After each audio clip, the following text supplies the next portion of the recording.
House Deputy Press Secretary Hogan Gidley. Thanks so much for joining us. First, let me ask you about the president's visit tomorrow. What should we expect? What is going to happen? What's he going to say? Well, listen, your heart breaks for these communities. They have suffered through an unspeakable evil, a tragedy that no one in this country should ever have to feel or experience.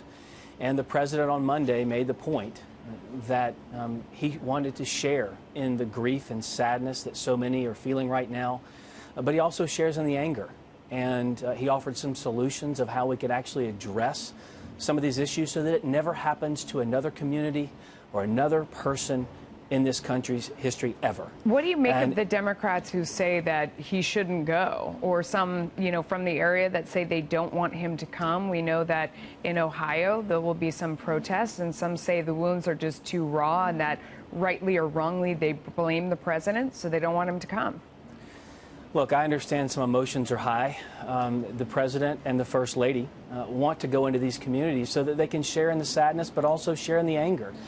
And try and come up with some solutions and talk to people on the ground there, some of the heroes of this country who saved so many lives, the first responders, some of the just American citizens who use themselves as human shields to protect people. I mean, this is what makes America such an incredible place. And while healing isn't even a thought we can put into our heads right now, the president wants to go there with the first lady and share in some of these experiences and grief and also express condolences of how we can begin to heal, because we will come out of this as a stronger country. And the president made that clear in his speech on Monday, that he unequivocally denounced hatred, racism, bigotry, and white supremacy, saying it has no place in this country.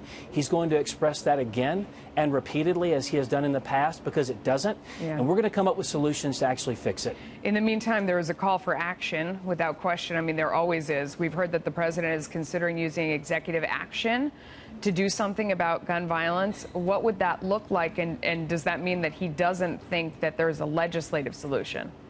Well, look, he's looking at all options, legislative and from the executive branch. The actions we've taken in the past, whether it was banning bump stocks or working with Congress on the Fix NICS piece of legislation, which was very strong in strengthening background checks, he's always looking at solutions that actually work. It's not about something that feels good.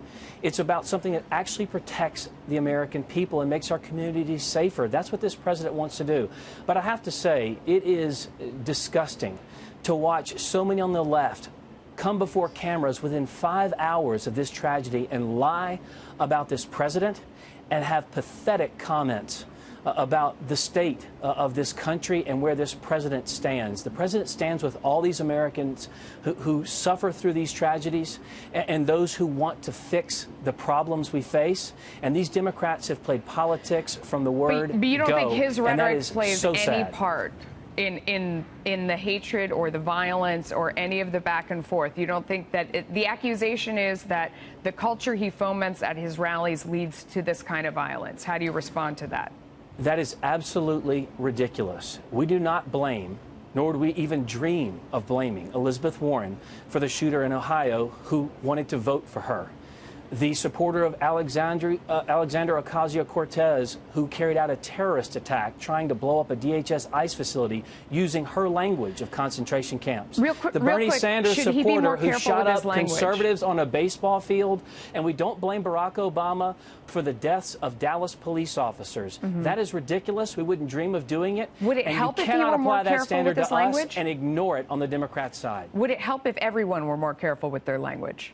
Well, I think it's pretty clear that the president came forth on Monday and was very deliberate in what he wanted to say to this country, where we wanted to go, offered solutions, and saying we have to unify to make this country safer. And you played a clip from Beto O'Rourke, and I'll tell you this. He doesn't care about making this country safer. He cares about winning the Iowa caucus. That's the only play he's doing here. It's political in nature, and you see that up and down the left side, and we reject it. Let me ask you about more from the left. Former President Obama releasing a statement on the mass shootings, and it took a somewhat veiled jab at the president, writing, quote, "We should soundly reject language coming out of the mouths of any of our leaders that feeds a climate of fear and hatred or normalizes racist sentiments." What's your reaction to that? If only Barack Obama were in a place to make a difference at some point in his life, wait a minute, he was the president of the United States. For him to interject himself into this conversation, this debate at this point, is his right to do it. But the fact is, Donald Trump is the president of all Americans. He's trying to move this country forward, and comments like that take us backward and take us to a dark place that we never want to be and we never want to visit again.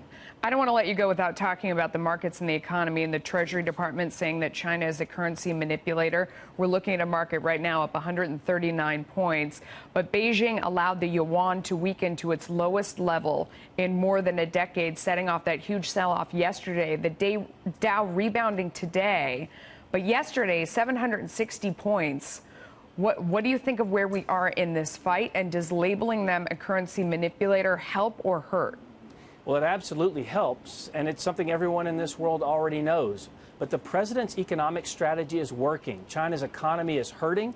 It is teetering right now, and you see that with them manipulating their currency. We called them out on it. We're the only ones taking the steps to say everyone understands what China is doing. We've got to fix it. Our economy is so strong, thanks to the policies of tax cuts and deregulation from this president. We want to keep that economy, our economy, moving forward. And these tariffs have really put the pinch and the hurt on China, and you're seeing that with the actions they're taking today. The president wants a deal. He wants to continue negotiations, and he's going to do that. He has a great relationship with President Xi, but they have to be good actors in the economy. He wants no trade barriers, and that's what we want moving forward so that we can operate from level playing fields. Listen, any agreement where we're the only ones as the United States of America keeping to the parts of that agreement is no agreement at all. Can I ask you, though, does he really want a deal, or is this about the fact that perhaps he wants to decouple us from China? Perhaps we've become too interdependent on them, and that their desire to become the #1 military and economic force around the world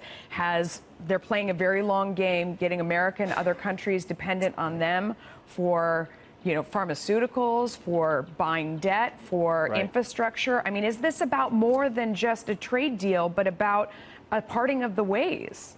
What it's about is making sure that American businesses, American companies, and American industries are protected.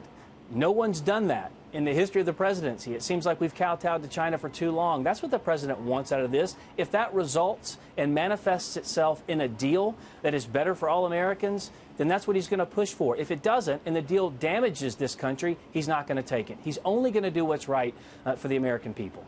So we could be parting ways. Is that a maybe? Yes, no, or maybe on that question of pushing further apart? As the president likes to say, we'll see what happens. All right, Hogan Gidley, thanks for spending time with us. We appreciate it.